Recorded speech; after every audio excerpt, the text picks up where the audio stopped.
Now to the economy and a look at which sectors have been naughty and which have been nice this year.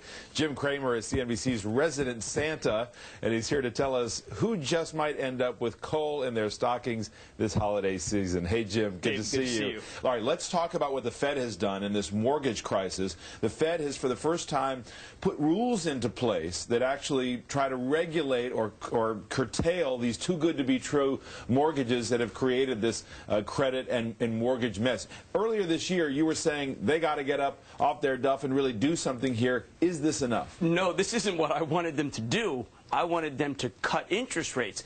These loans have already been shut out by the market. No bank is making these loans. This regulation doesn't help at all. It means nothing. So what should happen then? We need lower interest rates to make it so banks can make a profit on loans by paying you as a depositor less and lending a little bit higher, get people started to buy. You know what we really need? We need people to think that if you buy a home, you don't lose money.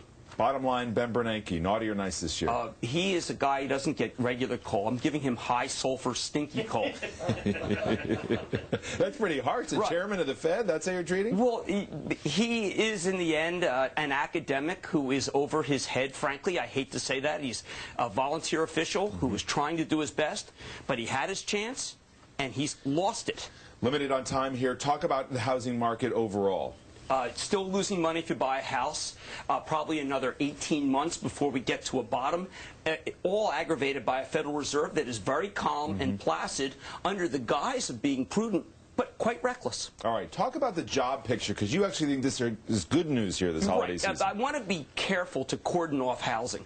Companies are making a lot of money. Employment is terrific in this country. If we have a recession, it's the Fed's fault. It's certainly not the U.S. economy and industry, which is doing great in this country. All right, now there's something else that you think could have a real drag on the economy, and that's the price of wheat, something that a lot of Americans may not think about every day. Well, one of the things that we did by trying to wean ourselves off of pure oil is focus on biofuels. We've ratcheted up the price of everything from chicken to beef because farmers can make so much money, and there's only so much wheat and corn to go around because so much of corn is used for fuel. It's important to point out as well that you have become a cultural icon. When you were angry at the Fed earlier in this year, you said some things on television, and now, in the holiday season, they are being absorbed into song. We can listen to just a portion of that.